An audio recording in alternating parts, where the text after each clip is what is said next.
বিশ্বজুড়ে এখন একটাই প্রশ্ন, ইরান কি সরাসরি যুক্তরাষ্ট্রের মাটিতে হামলা চালাতে চলেছে?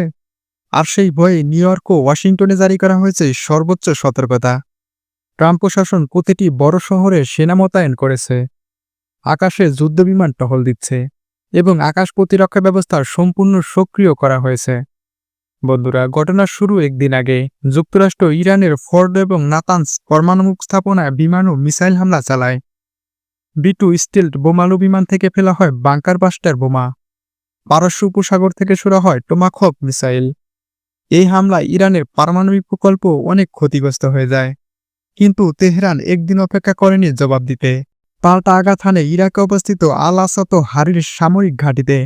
সেখানে মার্কিন সেনারা অবস্থান করছিল। ছোড়া হয় ফাতে এবং জুলফিকার ব্যালিস্টিক মিসাইল। সিরিয়ার সীমান্তবর্তী ঘাঁটি এবং ইসরায়েলের উত্তর সীমান্তেও হামলার ঘটনা ঘটে। শুধু তাই নয়, ইরান মোতায়েন করে শাহেদ ও মুহাজের ড্রোন, যেগুলো মার্কিন ঘাঁটির উপর আত্মঘাতী আক্রমণ চালায়।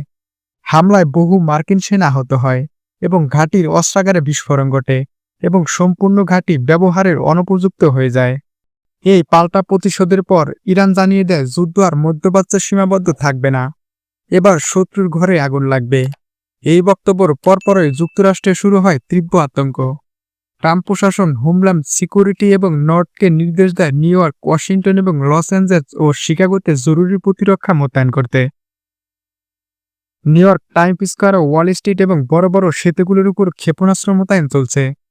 বিমানবন্দরে টিএসও এফবিআই এর যৌথ নজরদারি চলছে। ওয়াশিংটনে হোয়াইট হাউস, পেন্টাগন ও ক্যাপিটাল হিলের চারপাশে প্যাট্রিয়ট এবং থার্ড মিসাইল প্রতিরক্ষা ব্যবস্থা স্থাপন করা হয়েছে। বিশেষজ্ঞরা বলছে ইরান হয়তো সরাসরি ব্যালিস্টিক মিসাইল ছোড়ার পরিকল্পনাই নেই, কিন্তু তারা হয়তো সাবমেরিন বা বাণিজ্যিক জাহাজে করে ড্রোন ও ক্ষেপণাস্ত্র মোতায়েন করতে পারে, ক্যারিবিয়ান অঞ্চল কিংবা দক্ষিণ আমেরিকার কাছাকাছি কোথাও থেকে। এমন হলে নিউ ইয়র্ক ও ফ্লোরিডা সরাসরি ঝুঁকির মুখে পড়তে পারে। আরেকটি বড় আশঙ্কা হলো সাইবার হামলা।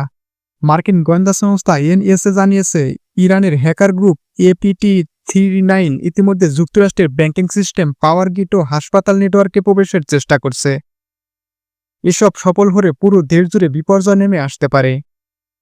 ট্রাম্প নিজে এক বিবৃতিতে বলছে, আমেরিকার উপর হামলা মানে আমাদের অস্তিত্বের উপর হামলা। আমরা শুধু প্রতিরক্ষা করব না, পাল্টা আঘাত করব আমাদের শত্রুদেরকে। অন্যদিকে ইরানের সর্বোচ্চ নেতা আয়াতুল্লাহ খামেনি বলেন, তারা আমাদের গড় জ্বালিয়েছে, এবার আমরা তাদের রাজধানীতেও আগুন ধরাবো। এই পরিস্থিতিতে জাতিসংঘ জরুরি বৈঠক ডেকেছে। রাশিয়া ও চীন ইতিমধ্যেই যুক্তরাষ্ট্রের হামলার নিন্দা করেছে এবং ইরানকে সমর্থনের ইঙ্গিত দিয়েছে। ইসরায়েল, সৌদি আরব ও ব্রিটেন একযোগে যুক্তরাষ্ট্রের পাশে দাঁড়িয়েছে। বিশ্লেষকরা বলছেন এটাই সেই মুহূর্ত যখন কূটনীতি ব্যর্থ হলে যুদ্ধ অনিবার্য হয়ে ওঠে। যদি ইরান সত্যি যুক্তরাষ্ট্রের মূল ভূখণ্ডে আঘাত হানে, তবে তা হবে 9/11-এর পর সবচেয়ে বড় জাতীয় নিরাপত্তার সংকট এবং তা ঘটতে পারে তৃতীয় বিশ্বযুদ্ধে। এই মুহূর্তে নিউ ইয়র্ক ও ওয়াশিংটন যেন এক যুদ্ধকালীন শহরে পরিণত হয়েছে। সাধারণ মানুষের মুখে আতঙ্ক, রাস্তায় টহলরত সেনা, আকাশে ড্রোন আর প্রতিরক্ষা সাইরেন, সব মিলে এক অভূতপূর্ণ বাস্তবতা। শেষ প্রশ্ন একটাই, এই উত্তেজনার শেষ কোথায়? ইরান কি সত্যি আঘাত হানবে? আর আমেরিকা কি যুদ্ধ এড়াতে চাইবে নাকি দমন নীতি অব্যাহত রাখবে?